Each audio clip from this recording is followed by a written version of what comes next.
Good afternoon, Lee. How you doing? How you holding up during this terrible year of 2020? And is smoking any help? Oh, it's the weirdest year ever, and yeah, smoking is always a help. Um, we got to distinguish between the actual chemical that gets delivered and the delivery system that gives it to you, and the two things are completely distinct. The chemical itself is a wonderful thing.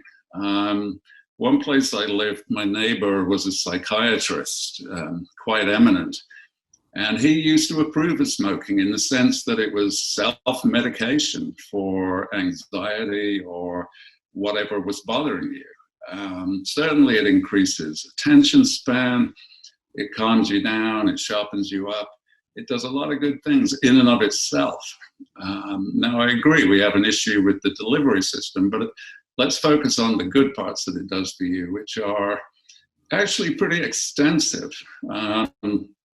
Including, believe it or not, the Alzheimer's thing, which when you control for length of life and age and so on, smokers get Alzheimer's at a dramatically lower rate than anybody else. It does stimulate the brain. It keeps certain things going and certain things open.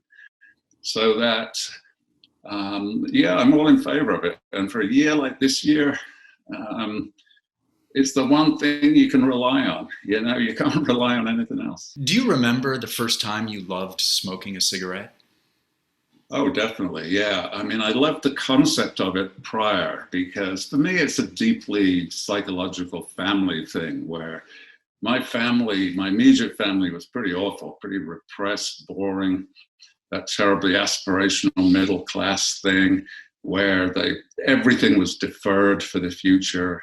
Um, Anything that had any connection at all to fun or enjoyment was rigorously excluded.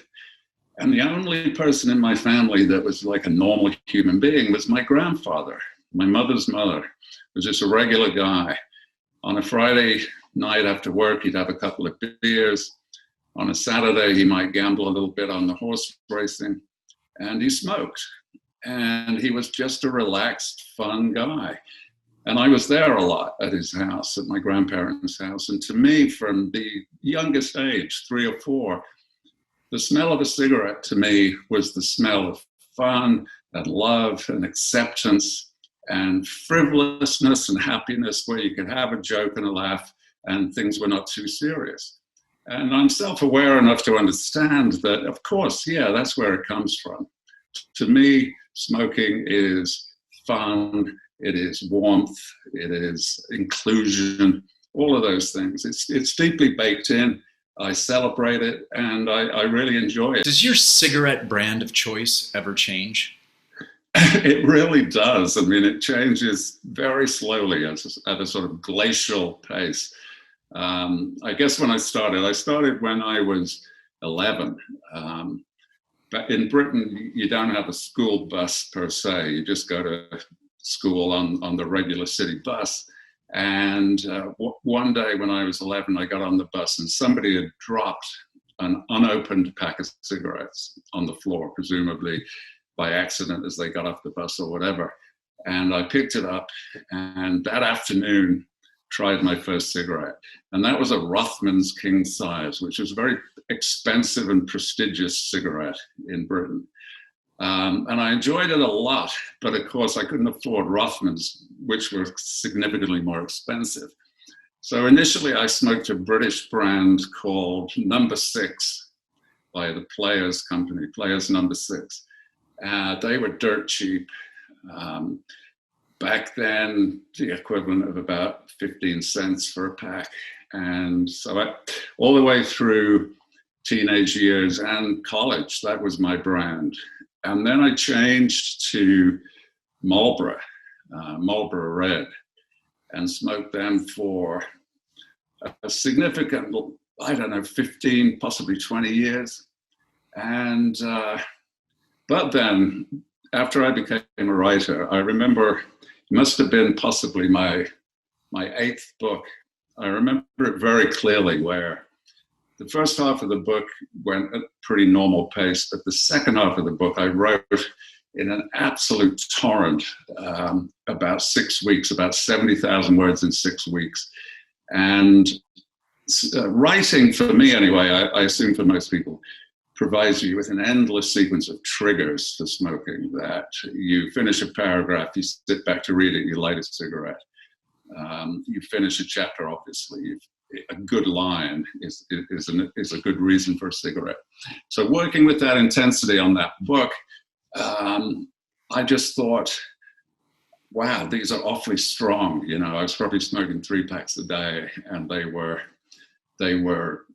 feeling pretty strong. So at that point, I decided to try what back then they called light cigarettes, which they can't call them anymore because the implication is somehow they're safer, which, you know, clearly they're not.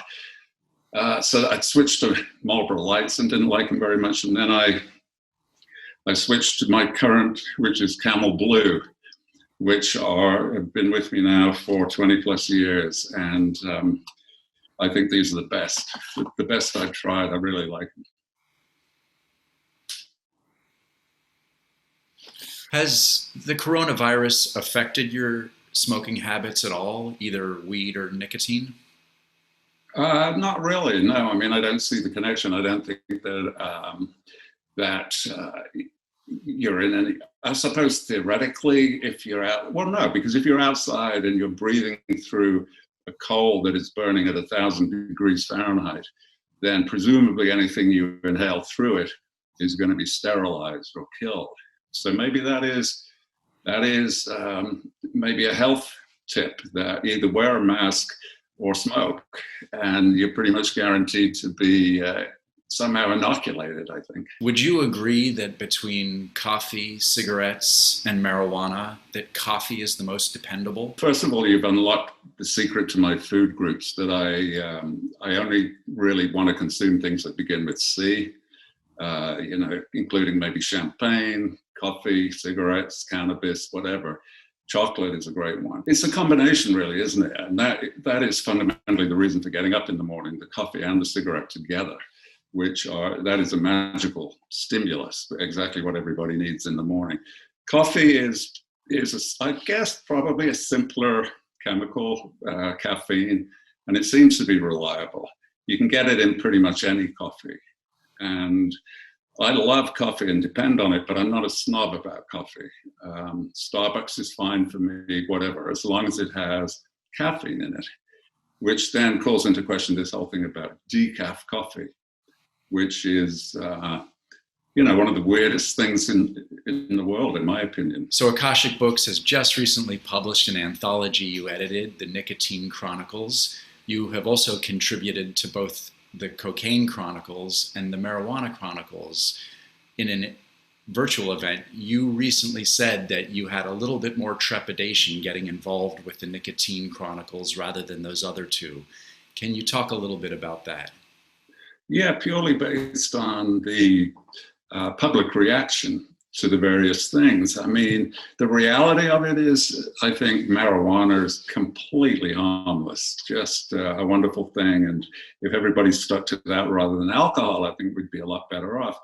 Cocaine can be problematical, but both of those things have a kind of glamour still, I think, that gives you a bit of a free pass. Or else it is so far outside of people's own experience that they regard it as exotic and something to be learned about or marveled at from a distance.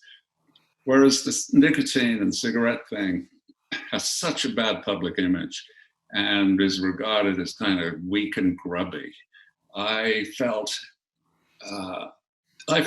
if people were going to complain, astonishingly, they wouldn't complain about the cocaine, they wouldn't complain about the weed, but they would look down on cigarettes. And I felt that a little bit, and I wondered on, you know, our behalf, me and Akashic editing the anthology, I worried a little bit, would other contributors feel the same thing? Which is why I was interested to ask that question, you know, in all the events that we did. And in general, no. I think people probably felt it initially like I did, but they got over it pretty quick. And of course, smoking is so interwoven, or it used to be anyway, so interwoven into literally every second of people's lives. It was a placeholder. It was a thing, lighting a cigarette was a thing to do to earn yourself a pause in the conversation. It is so intrinsic to behavior and social intercourse that it generated fantastic stories. And so I think the anthology actually came out completely unapologetic, but it really showed how you make a story. It's those little human personal details that make a story. And the symbolic, I mean, some of the stories are great. The symbolic exchange, one guy lights a cigarette, the other guy lights a cigarette. There's so much in that moment that it is inherently dramatic. And so I think it suited the stories beautifully.